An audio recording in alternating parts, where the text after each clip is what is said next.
Okay, we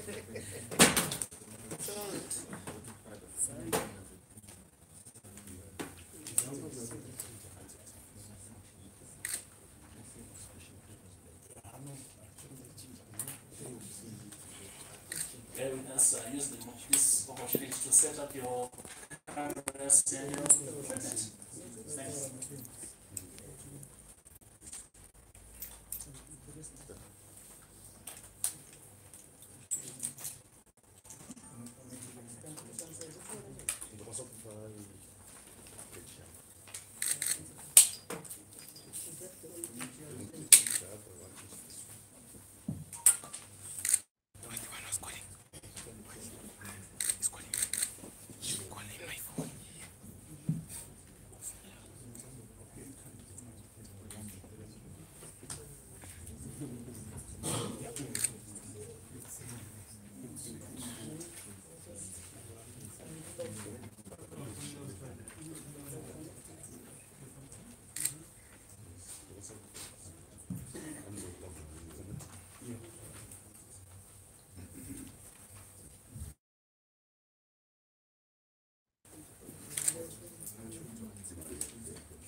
Just 1 second. I want to make everybody happy. Everybody happy.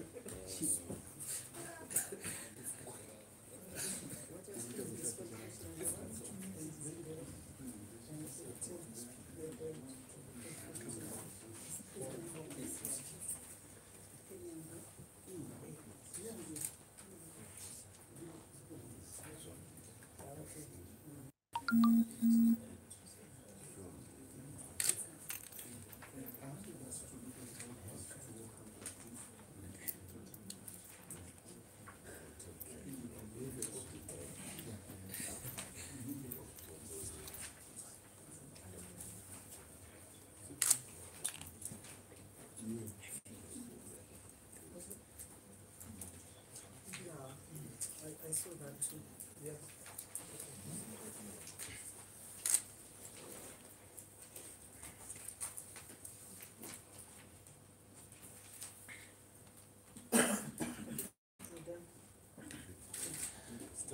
Well, thank you for coming, and we apologize for the late running of this post-cabinet briefing. And thanks for your patience. I will hand you over to the Chief Secretary, to the President and Cabinet. Thank you, Secretary. We welcome you once again to our briefing, ministerial briefing of the marathon cabinet. Today, as you see, the number of ministers here signifies more serious issues on implement much ado. Let me now hand you over to the chairman of the ministerial team, Minister Kamu. Thank you, Chief Secretary, and once again, apologies for starting late. But like the Chief Secretary has said, it was truly a marathon marathon cabinet today, and just when we thought we'd finished, there was also the delegation, the Japanese delegation. But I'm happy you're here, and I want to welcome you once again. Today, cabinet considered and approved the bilateral air service agreements between the Republic of Zimbabwe and the governments of the Sultan of Oman and the Democratic Socialist Republic of Sri Lanka. The agreements provide a governing framework for the operation of air transport, thereby boosting travel and trade between Zimbabwe and the two countries. This is part of government's efforts to engage and re-engage with the international community, thereby fulfilling the mantra that Zimbabwe is open for business. Cabinet also received a report on a new bill, which is Maintenance of Peace and Order Bill, following the approval by Cabinet of the repeal of the Public Order and Security Act, POSA, at its previous sitting. Cabinet considered and approved the consequent proposal of Maintenance of Peace and Order Bill, whose provisions will be in conformity with the Constitution of Zimbabwe. Cabinet also received a progress report on the implementation of 100-day projects. The first one was from the Ministry of Health and Child Care. The Minister of Health and Child Care briefed Cabinet on progress in the implementation of 4 projects by the ministry under the 100 days cycle as follows. First project, improving availability of essential medicines and medical supplies. The minister reported on the following programs which were been undertaken by the ministry to improve the availability of medicines. Procurement of medicines worth US 2 million from Denmark, to securing of US 25 million of medicines from GEMCOP, which is already currently underway. 3, donation of US 2 million worth of drugs secured by China, a company called China Polaris.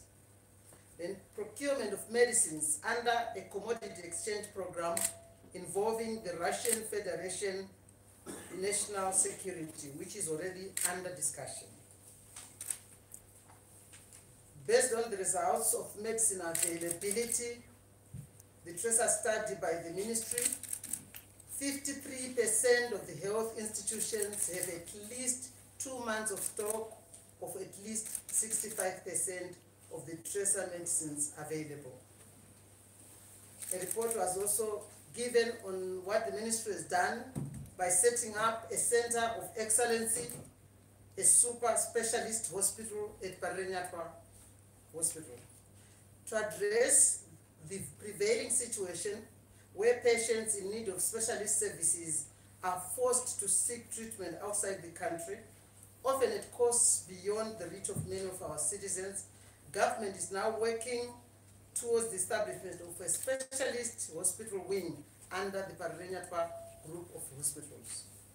Already 3 companies have shown interest in partnering with Parenyatwa group of hospitals following approval of the public-private partnership proposal. We also got a report of what the Ministry of Health is doing, that is operationalization of Ekuseni Hospital.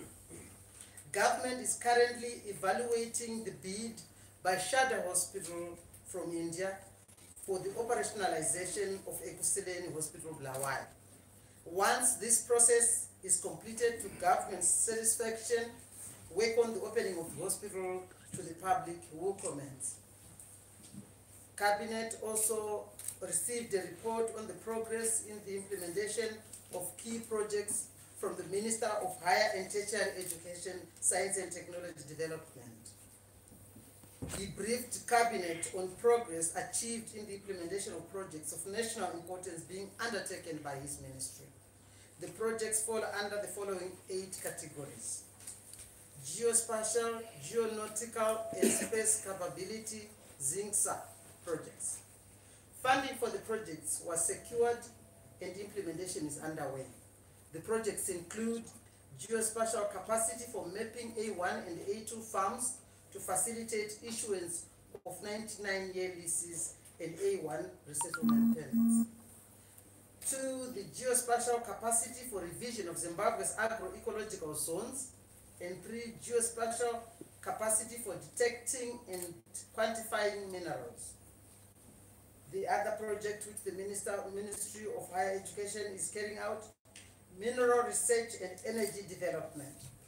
Funding for the projects was secured, and projects under different stages of implementation include the following: coal to liquid fuels and chemicals project, coal to fertilizer project, medical and industrial gases will be funded by MacGo, and thermal power plant project at Mkwasine coal fields.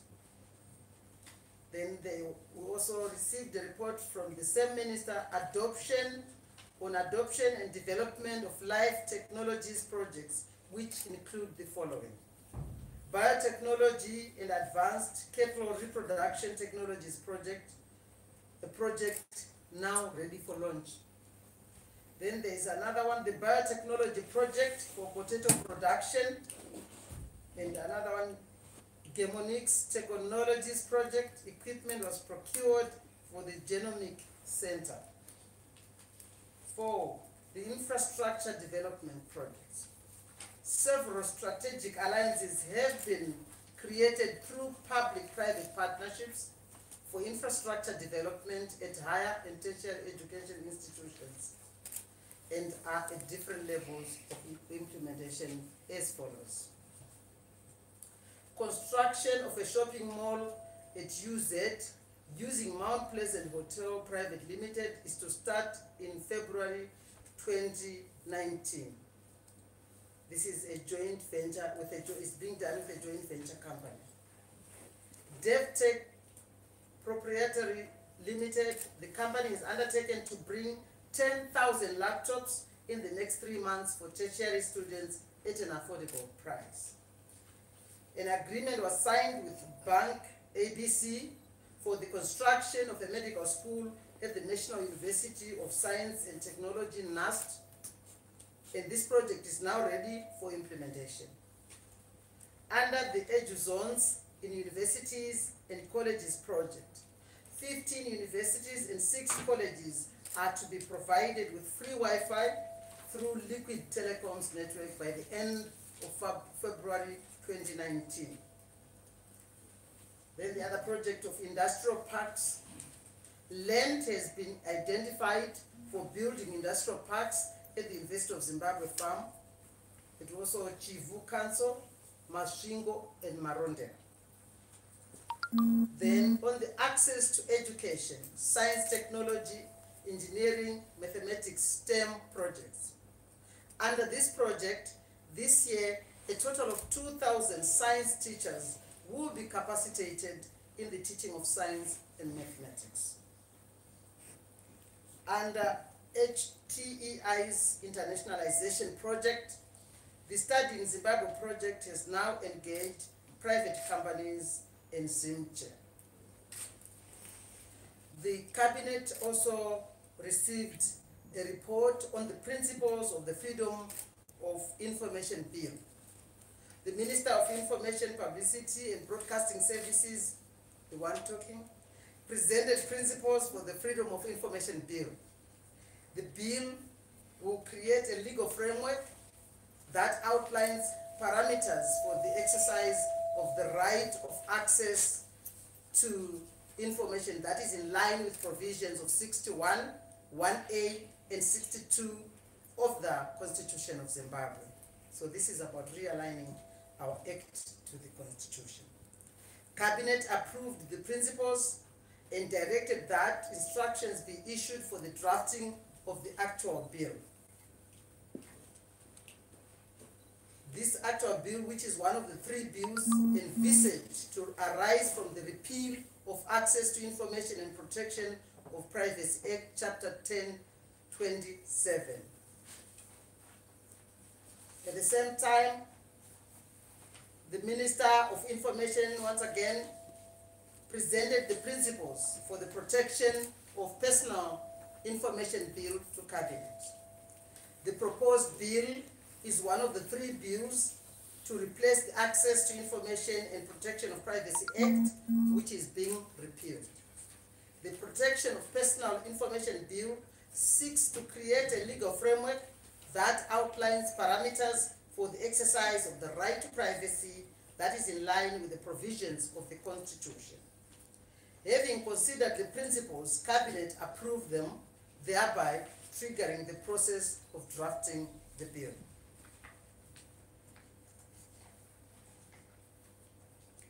Then there was a report which was given to Cabinet on the progress in the implementation of the Harare-Masvingo Bridge Road projects. It should be recalled that Cabinet at its meeting of 30th of October 2018 approved the proposal by the Minister of Transport and Infrastructural Development for implementation of the Masvingo Bridge Road dualization project using local resources in a phased manner. The project was segmented into sections, of which 2 10-kilometer portions were to be taken up by the Department of Roads, while the remaining 9 sections would be contracted out. The report given today indicates the following level of progress. A, the following completion of ongoing work on the 2 sections to be worked on by the Department of Roads. Then work on the rehabilitation of the Beatrice to Chivu section of the road is now set to begin on Thursday, 21st February 2019, while rehabilitation of the Chivu town section is due to commence on the 1st of March 2019. And finally, the tender evaluation reports with respect to the remaining 9 sections of the Bike Bridge Harare Highway have already been submitted to the Procurement Regulatory Authority of Zimbabwe, following which the tenders should be awarded.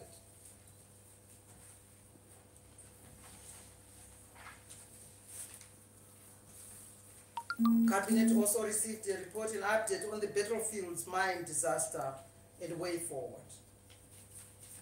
Following a report by the Minister of Local Government, Public Works and National Housing on the Battlefields mine disaster, Cabinet expressed grave concern at the loss of lives owing to flooding of the mine shafts and conveyed its condolences to the bereaved families. And as is the standard on any accidents of this nature, a thorough review of this accident will be done to come up with the necessary remedial steps. Cabinet also received a report on the emergency relief to businesses and communities affected by the 14th to 16th January 2019 violent disruptions and looting. The Interministerial Committee on the Emergency Relief to Businesses and Communities affected by the 14th to the 16th January 2019 violent disturbances reported to Cabinet on progress in coming up with operational modalities for the fund for assisting affected businesses and communities. Cabinet approved that a fund to be known as the Business Emergency Relief Fund be put in place, and that it operates as follows. For restocking in short term,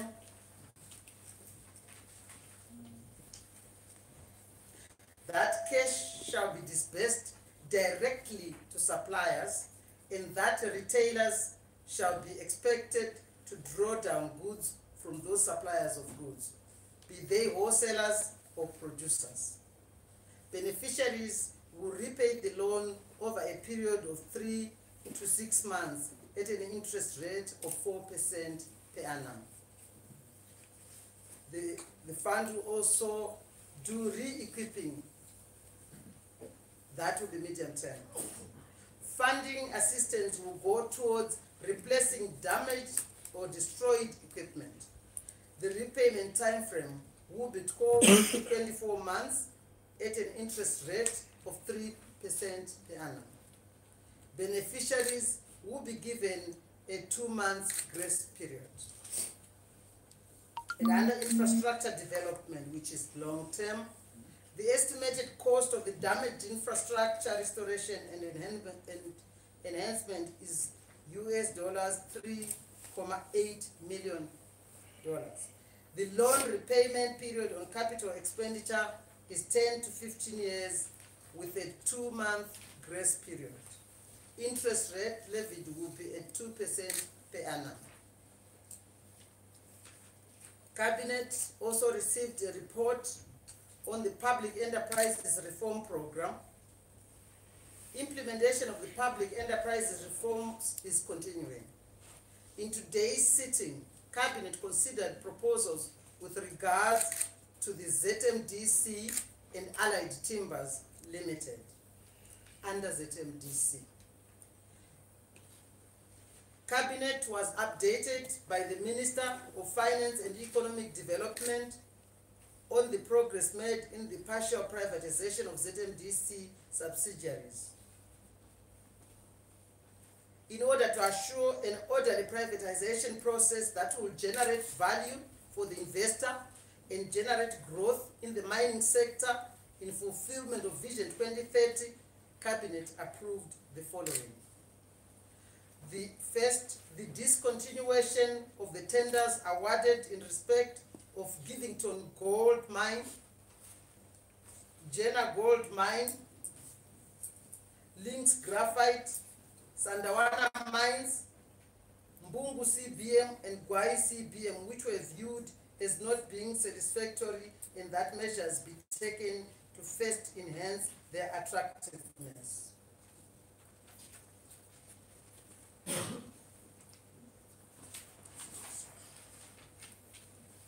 And that ZMDC be consolidated into specific mineral commodity groups, namely 1, gold, 2, precious metals and stones, 3, base metals, and 4, energy and industrial minerals.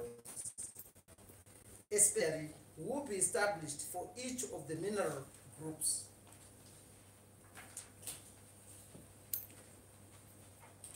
Under Allied Timbers, Cabinet was updated on progress on the implementation of the 2018 Cabinet resolution to partially privatize Allied Timbers. Cabinet noted with satisfaction the proposed roadmap that would ensure engagement of suitable investors to partner government in Allied Timbers, a company poised to become a blue chip company. Critical milestones of the roadmap include the following. 1, ascertaining the true value of assets under Allied Timbers by urgently conducting independent valuations. 2, regularizing the lease agreement between the Forestry Commission and Allied Timbers. 3, affirming by government of its commitment to protect the gazetted forested land for forestry purposes only by addressing regulatory overlaps and discrepancies. 4, increasing production in existing plants. And 5, which is the final one, addressing corporate governance issues to ensure stability at management levels and all those other supervisory levels at the helm of Allied Timbers is done. I want to thank you. The brief ends here. Chief Secretary. Thank you, Honorable Minister. Now we come to the stage where we have to receive the questions from yourselves. As usual, you introduce yourself and the organization you represent. We'll take 4 questions on this first session. Over to you, or be held by Secretary Mangwana.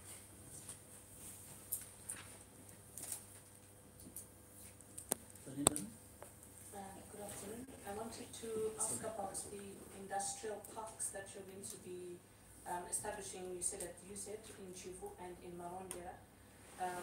What specifically, are these specific industrial parks for specific sectors, and if so, which ones? Okay. I didn't get your name though. My apologies. Belinda Tora, Same Papers, TV Network. Okay. Okay. Yes, please. The name is Clarkson Mambo from New Zealand. Related to the question that has been asked by Belinda, I wanted to find out from the minister if we are abandoning the idea of special economic zones or if it's the same thing.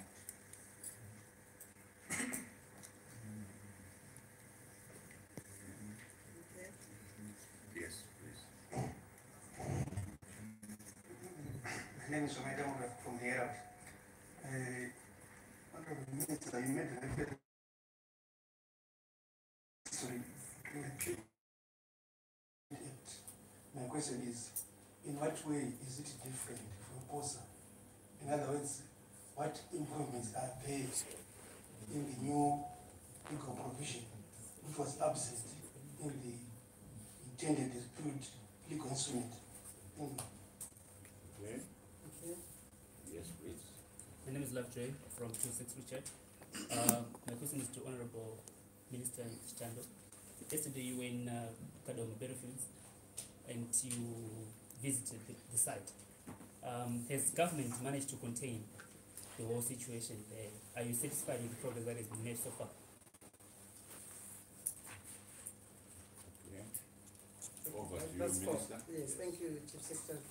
Okay, thank you very much for your questions. And the first question is directed, the first and second question, both from Zim Papers in New Zealand, are directed to you, Minister of Higher Education, about industrial parks, and I think it went further again, asking on the same. Thank you very much for the question. As you would remember, we are realigning higher and tertiary education, science and technology development. Basically, our education has been focusing on teaching, research, and community service. This would ordinarily not result in any goods and services. Our issue now is to say knowledge must cause industry, not vice versa. In this regard, we have reviewed this education with 3 missions, which I want to call Education 3.0, to an education with 5 missions, which is teaching, research, community engagement, innovation, and industrialization. It is within this context, therefore, that we have started the idea of industrial parks, which will be set up in many local authority areas, starting with provincial capitals where it is applicable. The purpose of the industrial parks are to make sure that products from the innovation hubs that we are setting up at manufacturing can take place. As you would remember, we are trying to make sure that the product of our education system is a productive product. It's not a person with books and papers in the head. It's a person who connects the mind with the hands for production. Therefore, the industrial parks are basically set up for purposes of manufacturing prototypes that would have been produced in our innovation hubs. This is the essence and the basis of Education 5.0, that education that produces goods and services. And this whole philosophy is the pathway to which we can industrialize this country to make sure that we meet our expectations of Vision 2030 and even exceed them. On the issue of whether we have abandoned industrial, the special economic zones, I will give it to my colleague, Minister Ndlovu. Thank you. I'm sure you've heard the whole idea behind the establishment of the industrial parks. We can never dispense of the special economic zones, much as they serve a complementary purpose. Primarily, we want to attract investment, both domestic and foreign, into these special economic zones. So, in a nutshell, we are maintaining the special economic zones policy. Okay, I just thank you very much, Minister. I just want to ask also to add on some information, the Minister of Finance on the special economic zones. Well, just to be clear, the industrial parks at universities basically seek to capture the intellectual property that you find at universities in the first place, to make sure that it is harnessed at source using the right ecosystem that Minister Ondura has outlined.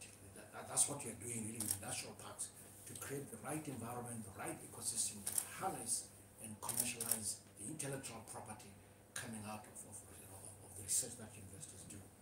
As Ndovi said, the Special Economic Zones program, which in a sense is now being combined with ZEDA, which also falls under the minister as well, the Zimbabwe Investment and Development Agency, it still remains, and that's really to attract new investment across the country in designated areas.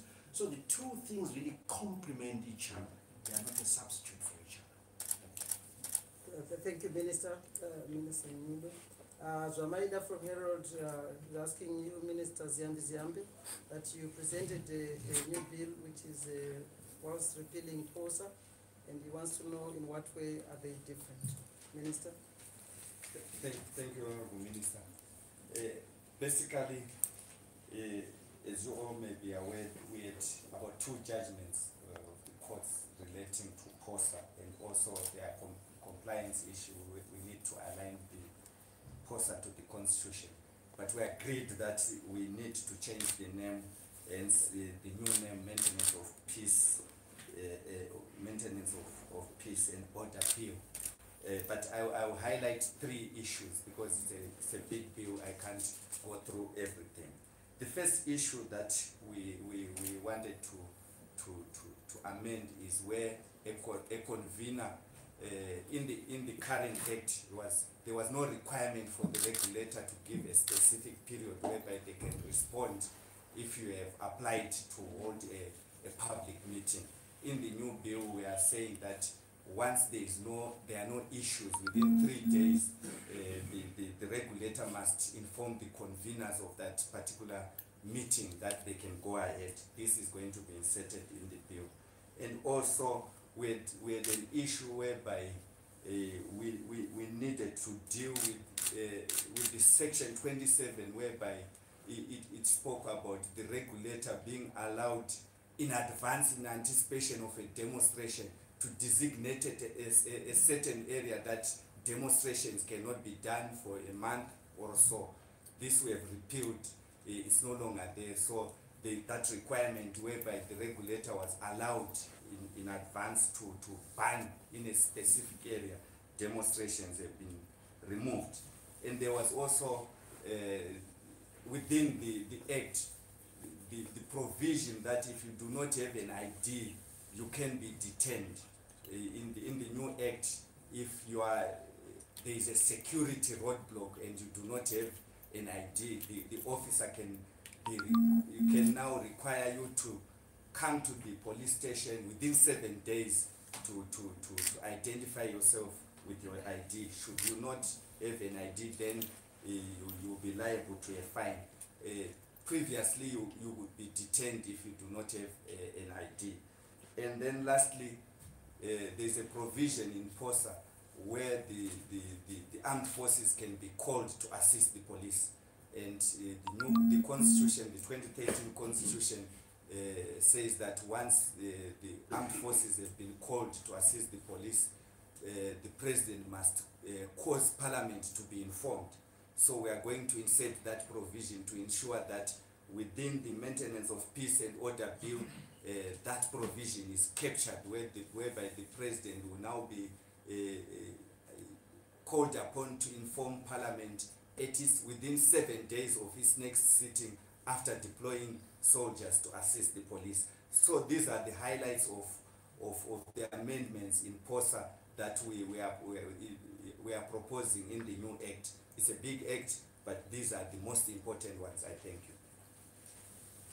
Thank you, Minister Ziyambi. And last but not least, Minister Chitando, a question came from Lovejoy to 63 charges about, I think, government interventions at battlefields. Thank you. question was whether government has managed to contain the situation, and the answer is yes. As you may be aware, the accident happened in two shafts, which are near each other. In the first shaft, the dewatering exercise was completed yesterday. So the rescue effort managed to get to the end of the mine, to the deepest point of the mine. And there was a sweep of the area, of the deepest point, to check whether there are any bodies. And it was confirmed that there were no more bodies there. Whilst it was being done, by the time we were doing that, we had already tallied the 32 people who had been initially missing and who had been confirmed to have gone into the mine, and the rescue effort managed to get 8 people who survived the unfortunate accident, and 24 people could make it.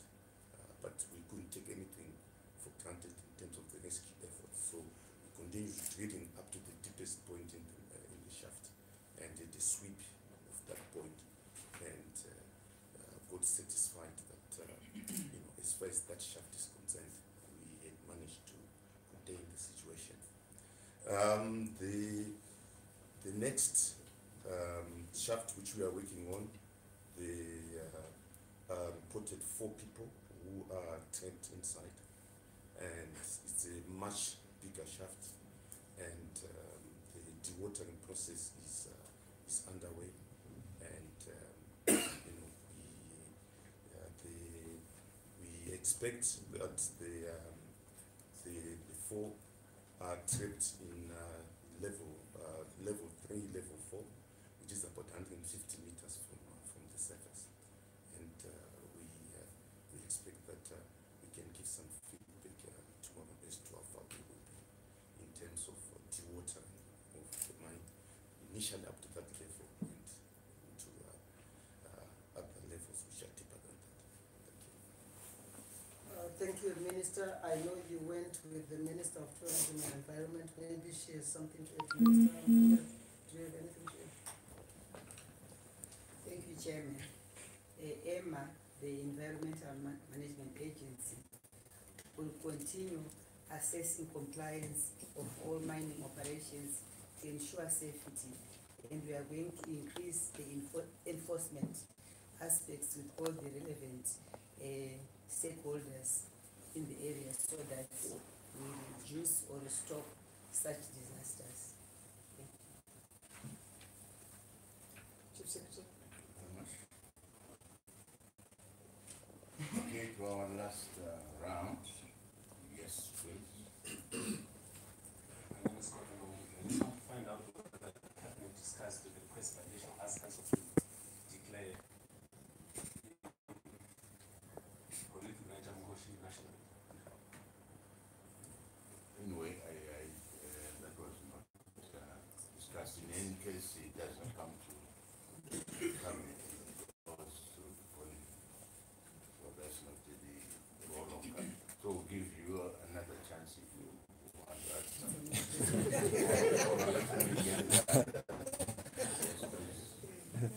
Thank you, Taku Chiambaki from Zinpapers TV. My first question has to do with the construction of a medical school at NAST. When exactly is this going to take, or not necessarily take off, but when are you expecting to complete, and how many students are you going to be taking? And then the next question goes to either the Ministry of Finance or Ministry of Industry. You talk about the Business Emergency Relief Fund. When are people able to access it? And also, who will be monitoring the disbursement of funds? And to the Minister of Finance specifically, how are we funding this fund? Thank you. Those are 3 questions with one. Yes. A guy behind Thank you very much. I'm Owen Manova from ZDC. Yeah, two brief questions. The first one, I don't know whether is it to the Minister of Mines or the Minister of Health, with regards to the commodities exchange program, so that we can get some medicines from Russia. Just want to establish what form of that exchange program is going to take for us to get some medicines. And the second question is to the Minister of Mines. I realized that there was a resolution to discontinue the tenders for the various mines. What prompted that decision? Is it that there were some malpractices in the award of those tenders, or you just want to start afresh? Thank you very much. Yes, please. That's one. Okay, thank you so much. My name is Leopold Newsbound.com. Okay, my question is to the Minister of Environment. So there is a report by Mr. Chitapa, who is from the Dirty Fields area, that he had written a number of letters to Emma detailing that there was danger and there was a suspension letter. Can she confirm that? And then President Nagaba passed Dirty Fields on Sunday, around the time Chaka. Is there any reason maybe the ministry can share with us as to why he failed to pass through national disasters? Thank you. I even missed his name. What's his name? Leopold Munende, Newsbound.com.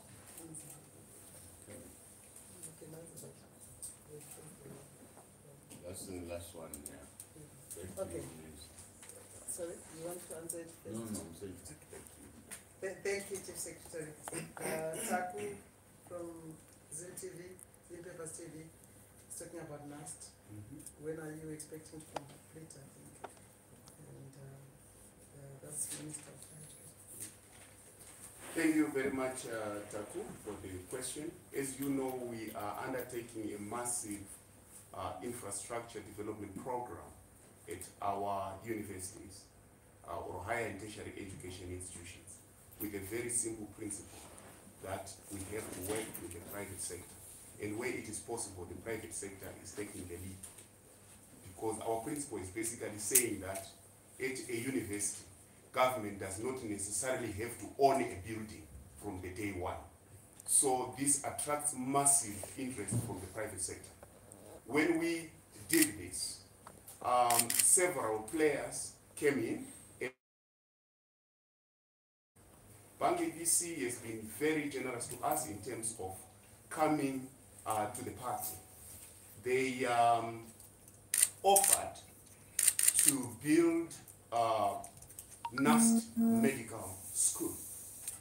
And at this moment, they have signed the initial agreement. They are now doing their feasibilities. And any time soon, they will start the actual construction. But the most important thing is that it has been penciled, there's a lot of interest, and we are going on. And this is basically it's the first in higher and tertiary education, because all along, we were, as government, building the buildings ourselves, but it has not been working. And we have been allowed by cabinet to make sure that we can put this to PPP. So we believe that the higher and tertiary education sector is a multi-billion-dollar industry, and this is just part of that game. Thank you. Thank you, Minister. And the next question is directed to you, Honorable Byovu. It's on the Business Emergency Relief Fund. He asks who will monitor this fund. Thank you.